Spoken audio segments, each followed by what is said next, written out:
बिस्मिल्लाहिर्रहमानिर्रहीम। अस्सलाम वालेकुम नाज़रीन, मैं कश्मीरी बैठक का मेज़बान रेहान अहमद मुत्तैयार आज अपने साथी मुस्तफ़ा ख़ान के साथ दोबारा से हाज़िर हुआ हूँ अपने शो के साथ। और आज नाज़रीन हमारी जो गेस्ट हैं वो एक बड़ी मारूफ़ सोशल वर्कर हैं और Pakistan education and health foundation के नाम से उनकी ऑर्गेनाइजेशन है और काफ़ी अच्छे कामों में वो इन्वॉल्व हैं। और हमें हमेशा चाहिए कि हम इस किस्म के अच्छे लोगों को मज़ीद इनकरेज करें और इनकी मज़ीद सपोर्ट करें। तो आज हम नाज़िया आरई साहिबा से गुफ्तगू करेंगे और उनसे सवाल जवाब करेंगे। उम्मीद करते हैं कि आपको हमारी बातों से मज़ा आएगा। सबसे पहले तो खुशामदीद नाज़िया आरई साहिबा, आपका बहुत शुक्रिया कि आपने हमारे शो के लिए वक्त निकाला। और साथ ही साथ मेरा आपसे पहला सवाल यही होगा कि आपके जहन में ऐसा क्या आया कि मैं एक ऐसा इदारा कायम करूँ? किस वाक़े से आपने ये इदारा कायम किया, क्यों कायम किया, इसकी वजूहात क्या थी? बिस्मिल्लाहिर्रहमानिर्रहीम, अस्सलाम वालेकुम। और मैं आप सबका भी शुक्रिया अदा करती हूँ और इस चैनल कश्मीरी बैठक का भी शुक्रिया अदा करती हूँ कि आप लोगों ने मुझे इस लायक समझा और आज मुझे अपने प्रोग्राम में आप लोगों ने मदऊ किया। और बस इंसान जब किसी परेशानी में हो या उसकी ज़िंदगी में कुछ ऐसा हुआ हो कि वो या अच्छे काम करता है या बुरे काम करता है, उस चीज़ से तंग आता है। तो मेरे जी। अल्लाह ताला ने मुझसे एक नेक काम लेना चाहा और मुझे इस रास्ते पे चलाया। तो अल्हम्दुलिल्लाह बस मेरे ज़िंदगी में कुछ ऐसा हुआ था, मेरे हस्बैंड जो थे वो नशा करते थे। वो 13 साल पहले लापता हो गए थे। तो बस वही परेशानियाँ उठाते-उठाते मैंने और मेरे बच्चों ने जो है फिर ऐसा रास्ता चुना कि मतलब हम दूसरों के काम आएँ। हम दूसरों को इन जी, परेशानियों से बचाएँ ताकि हमने जो परेशानियाँ उठाई हैं उससे हम काफ़ी लोगों को बचा सकते हैं। बिल्कुल। ठीक। तो आपकी ये जो इदारा है Pakistan education and health foundation, इसके मकासद क्या-क्या हैं? जी।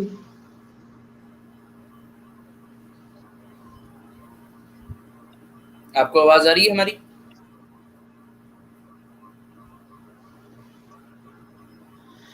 सर हम इस पे एजुकेशन और हेल्थ पे काम कर रहे हैं और इसके अलावा जो जी, आपकी आवाज़ आ रही है।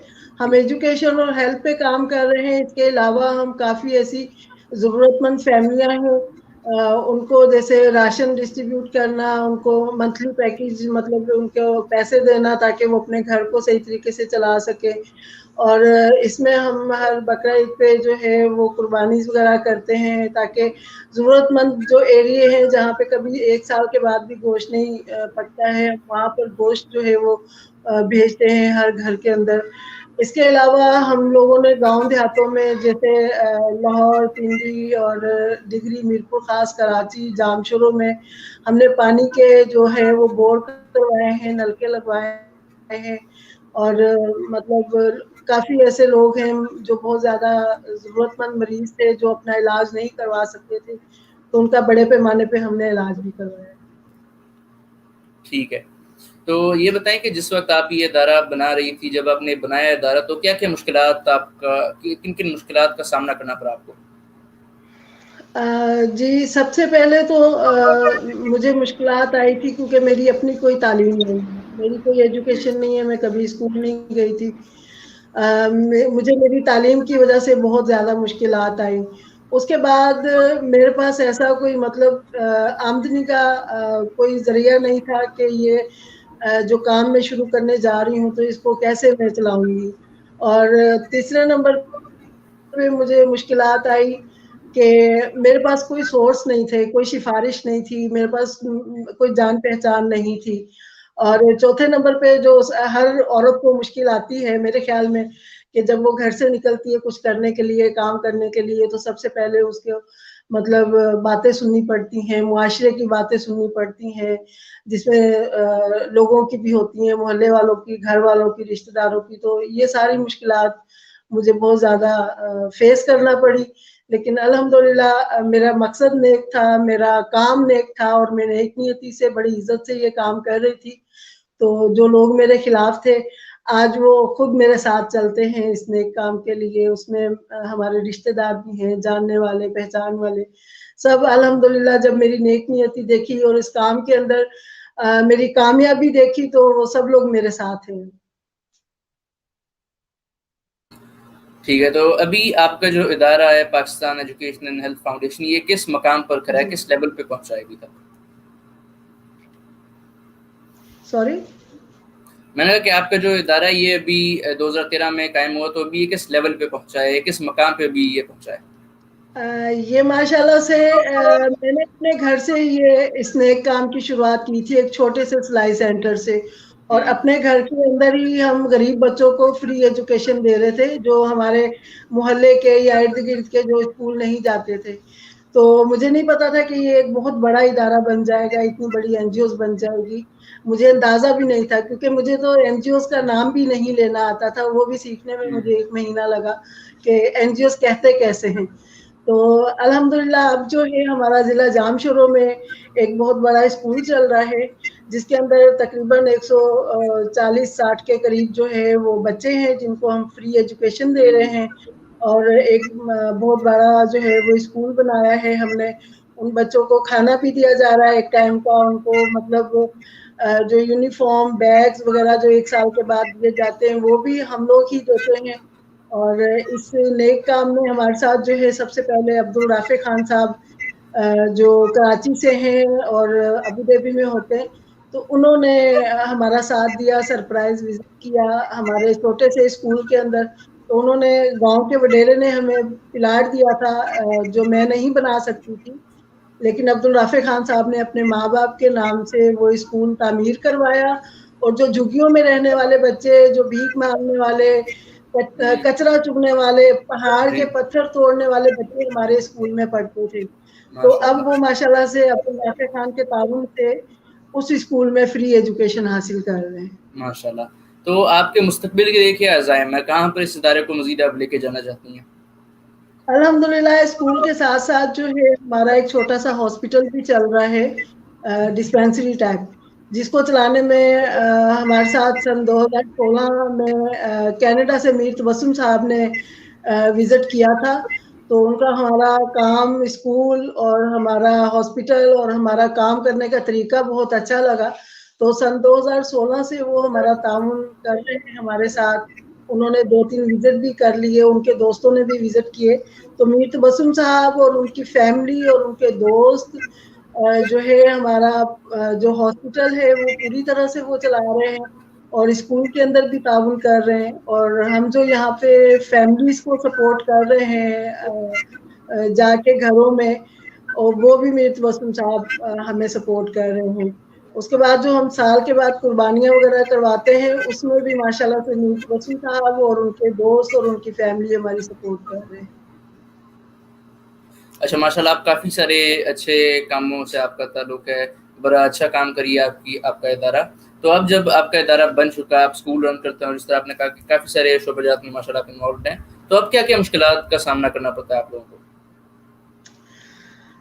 مشکلات تو کافی کاموں میں آتی ہیں، کیونکہ ہم یہاں پر مختلف اداروں میں جاتے ہیں ہیلتھ کے لیے، جو گورنمنٹ سے منسلک ہیں، یا جیسے لوکل یہاں کے جو صاحب حیثیت لوگ ہیں. تو مطلب جو لوکل لوگ ہیں یا لوکل جو ہوتے ہیں ڈونر جو ہوتے ہیں نا، وہ اتنی سپورٹ نہیں کرتے یہاں کے جو ہیں. بھلے وہ جتنے بھی امیر ہوں گے، لیکن شاید ان کے اندر وہ چیز نہیں ہے. لیکن جتنی ہمیں باہر کے لوگ سپورٹ کرتے ہیں، پھر مجھے باہر کے لوگوں کو گائیڈ کرنا پڑتا ہے، اپنے کام کے بارے میں بتانا پڑتا ہے. تو اس میں مجھے بہت ساری جو ہے مشکلات پیش آتی ہیں، کیونکہ اگر میں 1000 لوگوں کو بتا رہی ہوں تو اس میں سے کوئی 1 یا 2 ہی یقین کریں گے، باقی جو ہے وہ، کیونکہ پاکستان میں اداروں کی کمی نہیں ہے، بہت ہے، لیکن مخلص ہو کے سچے دل سے کام کوئی کرتا ہے. تو اس میں مجھے کافی مشکلات پیش آتی ہیں لوگوں کو یقین دلانے میں، اپنے کام کے بارے میں بتانے میں. اچھا، یہ بتائیں کہ اپنا جو آپ کا ادارہ ہے، اسے مستقبل میں آپ کس طرح سے مزید آگے لے کے جائیں گے، اس کی حکمت عملی کیا ہے، اس کا لاہ عمل کیا ہوگا؟ سر ابھی مستقل مطلب میں آگے جا کے اپنے ادارے کو اور زیادہ مضبوط بنانا چاہتی ہوں. ہم چاہتے ہیں کہ جو ہمارا ہاسپٹل بہت چھوٹے لیول پہ چل رہا ہے، میں اس کو اور بھی آگے بڑھاؤں، اس کو اور آگے لے کر جاؤں. جو ہم رینٹ کی بلڈنگ میں چلا رہے ہیں، اس کو ہم اپنا ایک مستقل ہاسپٹل بنائیں. اور عید کے ایک سیکنڈ بعد میں جی آپ ایک ہم سوچ اپنا نوٹ ایک کریں. سلائی سینٹر یہاں. جی جی بات کریں، جی آپ کی بات کریں، آواز آپ کٹ رہی ہے. کریں بات. ईद के बाद हम एक सिलाई सेंटर जो है वो ओपन करना चाह रहे हैं, सिर्फ बच्चियों के लिए नहीं, क्योंकि बच्चियों के लिए तो जगह जगह पे सिलाई सेंटर खुले हुए हैं, लेकिन हम यहाँ के जो 12 साल से लेके 20-25 साल तक बच्चे हैं जो गलियों में बैठे रहते हैं, हम उनके लिए भी सिलाई सेंटर ओपन करना चाह रहे हैं। तो इसके लिए हमारे पास कुछ लोग भी आए हैं, मैं इंशाल्लाह बहुत जल्द उनका नाम भी शो कर दूंगी। तो ईद के बाद जो है हम इंशाल्लाह एक सिलाई सेंटर ओपन करने जा रहे हैं, ताकि यहाँ की बच्चियों को और बच्चों को दोनों को हम हाथ का हुनर दे के अपने घर में भी बैठ के, वो जैसे बेरोजगारी हो रही है तो वो अपने घर में भी बैठ के इस काम को कर सकते हैं। ठीक है।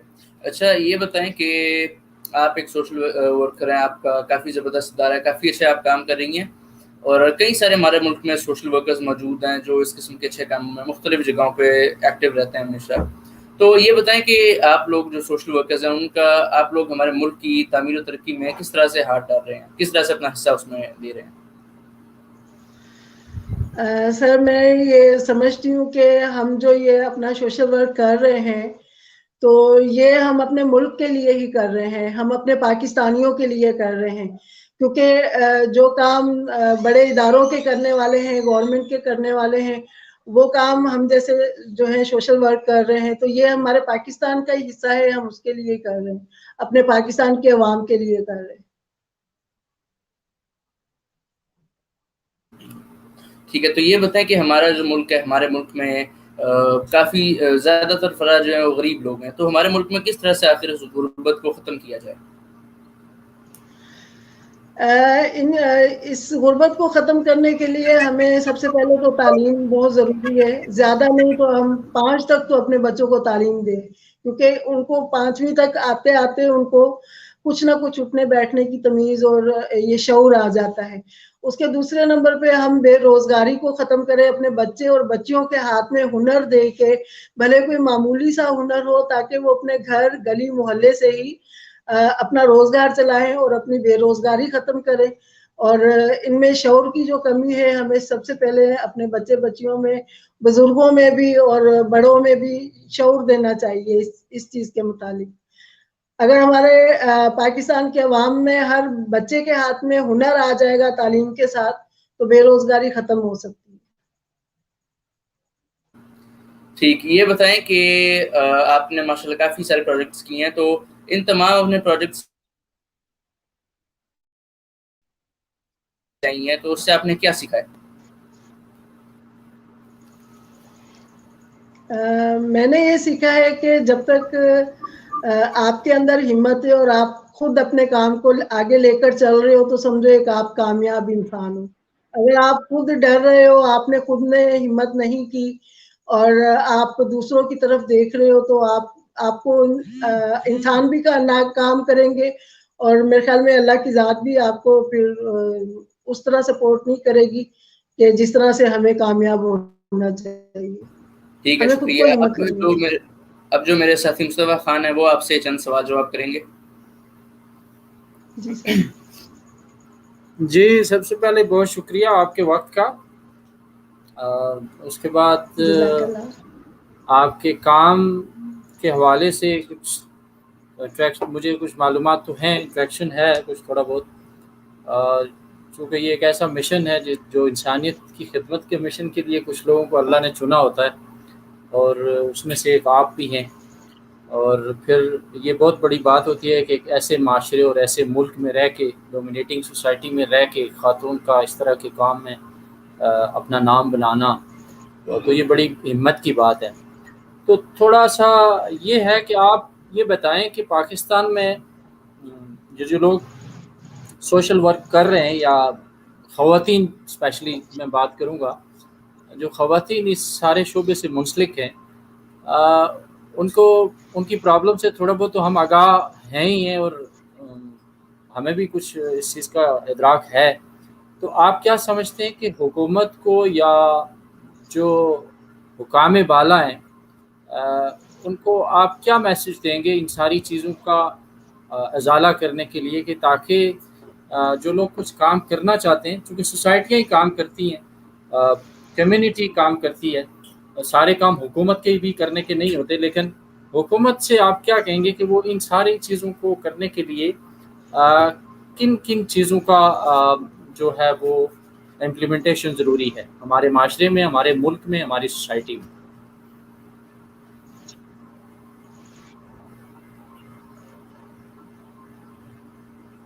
आई आवाज़ आपको? जी सर, बहुत शुक्रिया। आपने बहुत एक अहम मुझसे सवाल पूछा है। अब मुझे नहीं, जी मुझे आवाज़ आ रही है। आपने एक बहुत ज़रूरी मुझसे सवाल पूछा है। मुझे नहीं पता मैं इसकी अदायगी सही तरीके से कर पाऊँगी या नहीं। जी जी जी, हमारे इंशाल्लाह। मुआशरे में सबसे पहले तो औरत का काम करना ही गलत समझा जाता है। जो मतलब मैं जो पर्सनल जो मैं खुद तकलीफ़ें बर्दाश्त हूँ, मैं खुद जो इस फील्ड में आके जो मैंने तकलीफ़ें बर्दाश्त की हैं, मैं उस एक्सपीरियंस से बात कर रही हूँ कि हमारे मुआशरे में अगर कोई औरत काम कर रही है, तो उसको हकीर नज़रों से देखा जाता है और यही समझा जाता है कि ये अगर ये काम कर रही है, तो ये ठीक नहीं है, ये अच्छी औरत नहीं है और ये दिखावा कर रही है। ये मतलब मुझे मुख्तलिफ़ सवालों के जवाब देने पड़ते हैं। ये मुझे गवर्नमेंट के हवाले से भी मैं बात कर रही हूँ कि मुझे अगर मैं किसी गवर्नमेंट ऑफिस में गई हूँ किसी अपने प्रोजेक्ट के लिए, स्कूल के लिए या हॉस्पिटल के लिए, तो मुझे ये सारी बातों का सामना करना पड़ता है कि भई आपकी तो खुद की एनजीओज़ है, आप तो औरत की एनजीओज़ है, औरत की एनजीओज़ में तो बहुत फंड आते हैं, बहुत से प्रोजेक्ट मिलते हैं, आपको क्यों नहीं मिलते? तो सबसे पहले ये सारी चीज़ों का सामना सिर्फ़ औरत को ही करना पड़ता है। एक मर्द अगर इदारा चला रहा है, उसका प्रेज़िडेंट है या कोई काम कर रहा है, उनको ये सारी बातें नहीं सुननी पड़ेंगी। वो कहेंगे कि वो कुछ ना भी करे तो फिर भी कहना पड़ता है, वो लोग कहते हैं कि ये बहुत अच्छा काम कर रहे हैं। लेकिन अगर एक औरत कर रही है और बहुत अच्छा कर रही है, रात-दिन मेहनत कर रही है, तो उसको अच्छा नहीं समझा जाता। लेकिन इसमें मैं एक अपनी बहनों से तमाम ख़वातीन, खाली पाकिस्तान नहीं, पूरी दुनिया की ख़वातीन से मैं ये कहूँगी कि आप लोग हिम्मत ना हारें। अगर आप ठीक हो, अपने काम को ठीक समझ रहे हो, अपने रास्ते को सीधा समझ रहे हो, तो हिम्मत ना हारें। ये जो जी लोग बातें करते हैं, ये खुद ही खामोश हो जाएँगे। आपकी काम की काबिलियत को देख के ये खुद आपका साथ देंगे। जी। नहीं, ये सारी चीज़ों का बिल्कुल एक मैं समझता हूँ कि उस सोसाइटी में ख़वातीन के साथ जो रवैया अख्तियार किया जाता है या जो मुश्किलात हैं वो सारी अपनी जगह हैं। इनके अज़ाले के लिए मैं ये कह रहा था कि आप क्या कहते हैं कि हुकूमती इदारे, हमारे ज़िम्मेदारान या बाहैसियत सोसाइटी हम पाकिस्तानी हमें किन किन चीज़ों पे किन किन चीज़ों की ज़रूरत है और किन चीज़ों पे हम ये फोकस करें ताकि ये सारी चीज़ें ना आएँ। ये जो जी, जी।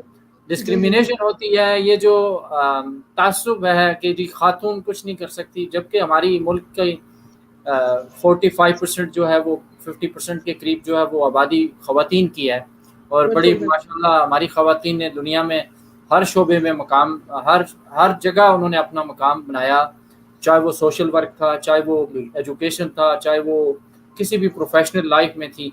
और हमारी मतलब मैं आपको कहूँ अगर वो सियासी उससे हटके तो मोहतरमा बेनज़ीर भुट्टो वाहिद मुस्लिम उम्मा की पहली खातून वज़ीर आज़म रही हैं, हमारे ही मुल्क की रही हैं। तो मैं जी, जी। ये समझता हूँ कि पाकिस्तान में चीज़ों को समझने वाले भी लोग हैं, समझदार भी हैं। तो आप बिल्कुल। क्या समझते हैं कि किन-किन चीज़ों पे हमें तवज्जो देनी चाहिए हम सबको बाहैसियत कौम, बाहैसियत गवर्नमेंट, बाहैसियत ज़िम्मेदार? तो हमें कहाँ-कहाँ चीज़ों को ठीक करने की ज़रूरत है? किन-किन जगहों पे? इस्लाह कहाँ देखें पे करनी मैं अपने गवर्नमेंट से एक ही सिफ़ारिश कह लें या मिन्नत कह लें या रिक्वेस्ट समझ लें, मैं एक ही कहूँगी कि एक औरत के लिए जो है ना आसानियाँ पैदा करें और आपके जो भी डिपार्टमेंट हैं गवर्नमेंट के हर लिहाज से, हर डिपार्टमेंट में ख़वातीन के लिए एक अलग से पोर्शन बनना चाहिए। अलग से जो है उसमें ओहदेदार होने चाहिए कि लेडीज़ अगर जा रही हो तो हो सके इसमें मतलब कि औरतों के लिए औरतें ही, क्योंकि मर्द के पास अगर एक औरत गई है ना कि भई मेरा ये काम है या फ़र्ज़ करें कि मैं मेडिसिन के लिए जाती हूँ कि जी डीएचओ के पास या किसी के पास भी या किताबों के लिए जाती हूँ, तो उन वहाँ पर मुझे एक ऑफ़िस में 10 मर्दों का सामना करना पड़ेगा, उनके सवालों के जवाब देने पड़ेंगे। तो उसमें वो लोग वेट भी करवाते हैं, 2-2 4-4 घंटे हमें वेट भी करने पड़ते हैं, हमें रोना भी आता है बास टाइम पे कि या अल्लाह हम काम तो तेरी रजा के लिए कर रहे हैं, लेकिन यहाँ औरतों की कोई जगह नहीं है, क्योंकि अगर औरत को 10 लोग देख रहे हैं, तो अगर मैं ये चाहती हूँ कि जब कोई औरत किसी ऑफिस में जा रही है अपनी फाइल लेके या कोई बात करने के लिए, तो मर्दों को थोड़ा साइड पे रख के सबसे पहले खवातीन को टाइम देना चाहिए कि ये 10 मर्दों के पास बाहर बैठी हुई है खवातीन, इसका कार्ड आया है हमारे पास, तो हम पहले इस औरत को बुलाएं, उसकी बात सुने, उसको हम फ्री कर दें और बाद में हम दूसरे काम देख लें। लेकिन यहाँ पे तो मेरे ख्याल में पाकिस्तान में जानबूझ के औरतों को वेट करवाया जाता है कि ये रूल के ख्वार हो के जो है ना वापिस चली जाए, हम उनके काम ना करें। बिल्कुल एग्री करता हूँ, चूँकि मौजूदा हुकूमत ने मेरे ख्याल में जाए सियासी उससे हट के बात करें, चूँकि हमारा तो सियासी को मकासद नहीं है, ना सियासी बात है। मौजूदा हुकूमत ने ख़वातीन को बड़ा एम्पावर किया है। मैंने जहाँ तक ऑब्ज़र्व किया इस दफ़ा असम्बली में, गवर्नमेंट प्रोविंशियल असम्बली में, बाकी चीज़ों में, और मैं चूँकि कल परसों देख रहा था हमारे जो पाकिस्तान के CSS का एक बड़ा इदारा है, उसके अंदर ख़वातीन ज़्यादातर जो कामयाब कैंडिडेट गुजरी हैं वो ख़वातीन ही गुजरी हैं। तो मुझे लगता है कि आहिस्ता आहिस्ता चूँकि इम्प्रूवमेंट हो जाएगी, और यही उम्मीद करते हैं जो आपकी बात है वो उसको आगे लेके चलते हैं कि हमें अपनी ख़वातीन की हिम्मत बढ़ानी चाहिए, उनकी इज़्ज़त करनी चाहिए, और वो उनकी वजह से ही आप का इज़्ज़त दुनिया के अंदर भी है, और एक खातून की वजह से ही आप भी दुनिया में आए, क्योंकि वो एक माँ, बहन, बेटी के रोल में आपके साथ किसी रिश्ते में से कोई ना कोई एक, हर बंदे का रिश्ता एक खातून से है।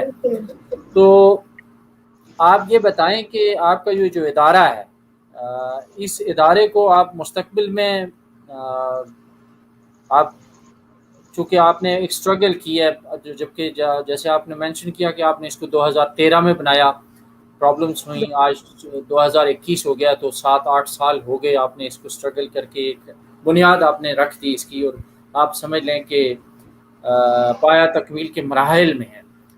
एक तनावर दरख्त यानी फलदार दरख्त बन गया, अभी फल देने का इसका है। तो आप मुस्तकबिल करीब में और किन प्रोजेक्ट पे काम करना चाहती हैं? ये एजुकेशन का तो आपने बताया, टेक्निकल एजुकेशन बहुत अच्छी बात आपने की कि ख़वातीन के लिए। उसके बाद आपने कहा कि जो मर्दों के लिए भी जो है, जो बॉयज़ के लिए रखना है। हेल्थ का आपने बताया कि जी हेल्थ का तो चूँकि सिस्टम हमारे वहाँ पाकिस्तान में आज भी उसमें बहुत सारी चीज़ों की ज़रूरत है जो हमें इम्प्रूव करने की ज़रूरत है। टेक्निकल एजुकेशन की भी बहुत बड़ी कमी है, चूँकि हम दायरे गैर में रहते हैं, तो हम इस चीज़ का बड़े बेहतर तरीके से आपको बता सकते हैं कि टेक्निकल एजुकेशन की दुनिया के अंदर कितनी वैल्यू है, जिसमें हम बहुत पीछे हैं आज भी, और हम गवर्नमेंट से भी यही तवक्को भी रखते हैं, और कौम बाला से भी, और बाहैसियत सोसाइटी भी हमें ये देखना पड़ेगा कि हम टेक्निकल चीज़ों में जाके, टेक्निकल इदारों में का हमें, हमारे वहाँ फुकदान है, और ये टेक्निकल स्किल हमारे वहाँ होनी चाहिए, हमारे मुल्क में होनी चाहिए, ये मुल्क का फ़ायदा है। तो आप क्या देखती हैं मुस्तकबिल करीब में इस इदारे को, और कौन से प्रोजेक्ट पे आप काम करना चाहती हैं, उसके बारे में ज़रा थोड़ा तफसील बताइए। जी सर, आपने जो सवाल किया इसके बारे में ये है कि हेल्थ पे हम जो हॉस्पिटल चला रहे हैं वो बहुत छोटा है, एक डिस्पेंसरी टाइप है, चंद एक रूम के ऊपर है। उसमें तकरीबन हम शाम के टाइम जो है ना 5 से 9 बजे तक हमारा हॉस्पिटल चलता है। जो हमारे साथी हैं मीर तबस्सुम साहब कनाडा में होते हैं, तो उनके ताउन से हमारा पूरा हॉस्पिटल जो है वो उनके ताउन से चल रहा है। तो हम मुस्तकबिल में एक बहुत बड़ा हॉस्पिटल बनाना चाह रहे हैं। हमें यहाँ की सोसाइटी ने प्लाट दिया है हॉस्पिटल के लिए जो बहुत बड़ा है। तो मैं और हमारी टीम जो है हम यही कोशिश कर रहे हैं कि मुस्तकबिल में हम एक ऐसा हॉस्पिटल बनाकर जाएं ताकि हम रहें ना रहें तो वो हॉस्पिटल हमारा एक बड़े पैमाने पे हमारे इदारे के नाम से वो चलता रहे, ताकि ज़िला जामशोरों के मुख्तलिफ इलाकों के जो यहाँ पर मरीज़ आते हैं वो यहाँ से, मतलब जो शाम के टाइम हमारी OPD होती है तो हम 24 घंटे के लिए उसको चलाएं। तो बस हमारी कोशिश है, मेरी भी और मीर तबस्सुम भाई की भी ये कोशिश है कि हम लोग जो है एक बड़े पैमाने पे हॉस्पिटल बनाएं।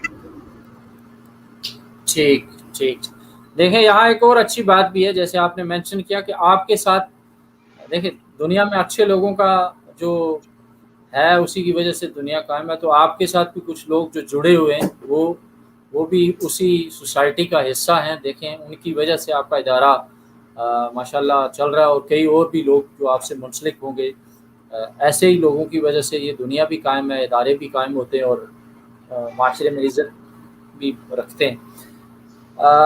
آپ کیا سمجھتے ہیں کہ ٹیکنیکل ایجوکیشن کے علاوہ پاکستان میں جو بیکورڈ ایریاز ہیں، جیسے آپ سندھ کے اندرون سندھ ہے، اندرون پنجاب مطلب جنوبی پنجاب ہے، اور بہت سارے ایسے کے پی کے بھی ایریے ہیں، وہ تو چونکہ آپ کی رینج میں نہیں ہے، لیکن میں جیسے سندھ کی بات کروں ہاں تو بالکل. اندرون سندھ میں بچوں کے اسکول کے اوپر بھی بڑا سوالیہ نشان ہے کہ وہاں پہ ایجوکیشن کے اوپر جو ہے وہ آج بھی اسی طرح مطلب آپ سمجھ لیں کہ کسی ایک کوئی ایک سسٹم ہے جو ہمارے وہاں اس کو رکاوٹ بنتا ہے. تو آپ کیا کہتے ہیں کہ حکومت کو ان ساری چیزوں کو کے لیے کیا ادراک کرنا چاہیے، ان ساری چیزوں کو کیسے ختم کریں تاکہ ہمارے معاشرے میں ہمارا معاشرہ ایک خوبصورت معاشرہ بن جائے. جو دیہاتوں میں پڑھنے والے جو کسانوں کے بچے ہیں، جو مزاروں کے بچے ہیں، وہ بھی پڑھیں، ان کو بھی اسی طرح کا مقام ملنا چاہیے جو عام ایک ہماری سوسائٹی میں مڈل کلاس یا ہائر کلاس کے لوگوں کو ملتا ہے، تو وہ بھی اس چیز کے حقدار ہیں، وہ بھی چونکہ اس ملک کے رہنے والے ہیں. تو آپ کیا کہتی ہیں کہ اس کے لیے کیا اقدامات کرنے ضروری ہے ہمارے لیے؟ بالکل آپ نے ٹھیک کہا. سب سے پہلے جو آپ نے کہا کہ آپ کے ساتھ بہت اچھے لوگ جو ہیں وہ ساتھ جڑے ہوئے ہیں، بالکل میں دوبارہ سے اپنے میر تبسم بھائی کا اور اپنی ٹیم کا اور اپنے جو ہے نا ان کی وائف نظر بھابھی، ان کا نام لینا چاہوں گی، ان کے دوستوں کا، کہ میرا ادارہ ٹوٹل جو اب تک چل رہا ہے وہ ہمارے ٹیم ورک کی وجہ سے چل رہا ہے. دوسری سائڈ پہ آپ نے ذکر کیا اسکولوں کے حوالے سے دیکھیں سر، میں یہ کہنا چاہوں گی کہ سندھ کے اندر تو مطلب ایجوکیشن کا بہت زیادہ بیڑا گرک ہوا پڑا ہے. وہ اس لیے ہوا پڑا ہے کہ ہمارے جو یہاں پر گورنمنٹ کے اسکول ہیں وہاں پر تقریباً 40% جو اصل جو ٹیچر جن کو تعینات کیا جاتا ہے وہ ٹیچر اسکول جاتے ہی نہیں ہیں. انہوں نے جیسے اگر ان کی سیلری 40,000 ہے تو انہوں نے 6 ساڑھے 6 7,000 روپے میں بہت بڑی بات کرنے چاہ رہی ہوں، انہوں نے 6 ساڑھے 6,000 روپے میں دوسری ٹیچر رکھ دیتے ہیں، اپنی جگہ پہ خود گھروں میں بیٹھے ہوتے ہیں، اور جو میٹرک پڑھی ہوئی ٹیچر ہے یا 8 پڑھی ہوئی ٹیچر ہے وہ اپنی جگہ پر رکھ دیتے ہیں کہ آپ لوگ ہماری ڈیوٹیاں پوری کریں. تو اسی طرح سے ہمارے اوپر لیول تک جو ہے وہ آفیسر ہیں بیچارے، اگر وہ اپنی ڈیوٹیاں ایمانداری سے کریں، اپنے اسکولوں میں وزٹ کریں، اپنے استادوں کو چیک کریں، ان کی پڑھائی کو چیک کریں، اور پھر بچوں کی ایجوکیشن کو خود جا کے چیک کریں، تو ہمارے اسکولوں کا نظام ٹھیک ہو سکتا ہے. بجائے وہ وڈیروں کے اتاکے بنے یا بھینسوں کے باڑے بنے اسکول، وہاں پہ جو آفیسر ہے ہمارے کبھی کوئی گیا ہی نہیں ہے. تو ایسے میں نے کئی گاؤں دیہات میں اسکول دیکھے ہیں جہاں پہ گورنمنٹ کی بلڈنگیں تو بنی ہوئی ہے اسکول کی، لیکن وہاں پہ نہ بچہ ہے نہ کوئی استاد ہے. یہ جو آپ نے پڑھا اس پوائنٹ کے اوپر ہم کافی دفعہ بات کر چکے ہیں کہ ٹیچر حضرات اپنی جگہ خود تو 60 70 80 ہزار روپے تنخواہ لیتے ہیں اور 5,000 میں بندہ بٹھایا ہوتا ہے اپنی جگہ. یہ سوالیہ نشان ہے محکمہ تعلیم پہ اور گورنمنٹ پہ اور جو متعلقہ ادارے ہیں، اور میرے خیال میں اس شخص پہ بھی جو یہ کام کر رہا ہے، چونکہ وہ اپنے رزق سے منسلک چیزوں سے، یہ رزق حلال نہیں ہے، یہ رزق حرام ہے، کیونکہ آپ اپنے پیشے سے ایمانداری سے کام نہیں کرتے، اپنی اولاد کو رزق حلال نہیں کما کے کھلا رہے، چونکہ یہ اس کا بھی ہے، دین بھی ہمارا یہی کہتا ہے. نازیہ رائیں صاحبہ، آپ سے بڑی اچھی گفتگو ہوئی، آپ کی گفتگو سے ہم مستفید ہوئے، بڑا اچھا لگا. انشاءاللہ یہ سلسلہ ہمارا جاری رہے گا. ہم دعا گو ہیں آپ کے لیے کہ آپ کا یہ ادارہ دن دگنی رات چگنی ترقی کرے، اور ہم ناظرین اور جو دیکھنے والے جو لوگ ہیں ان سے بھی ہیں ملتمس ہیں کہ ایسے اداروں کے، ایسے لوگوں کی حوصلہ افزائی کریں، ان کو انکریج کریں. یہ لوگ ہمارے معاشرے کا، ہمارے ملک کا نام روشن کرتے ہیں، ہمارے ملک کا چہرہ ہیں یہ لوگ، اور یہاں اتنے مصائب اور اتنے مسائل ہونے کے باوجود اس طرح کے کارنامے سر انجام دیتے ہیں، اور خصوصاً خواتین. میں سمجھتا ہوں کہ یہ خواتین کے لیے آپ ایک ایگزامپل بھی ہیں، اور ان خواتین جو ہمت ہار گئی ہیں وہ اس طرح کی خواتین کو اپنا آئیڈیل بنا کے اپنا کام کر سکتی ہیں. آپ کا بہت بہت شکریہ نازیہ رائیں صاحبہ. پھر انشاءاللہ آپ سے کسی اور سیشن میں گفتگو ہوگی انشاءاللہ. Thank you very much. آپ سب سے گزارش ہے کہ اس چینل کو آپ سبسکرائب بھی کریں، دیکھیں اور شیئر بھی کریں. بہت شکریہ. السلام علیکم ورحمۃ اللہ وبرکاتہ. بہت زبردست.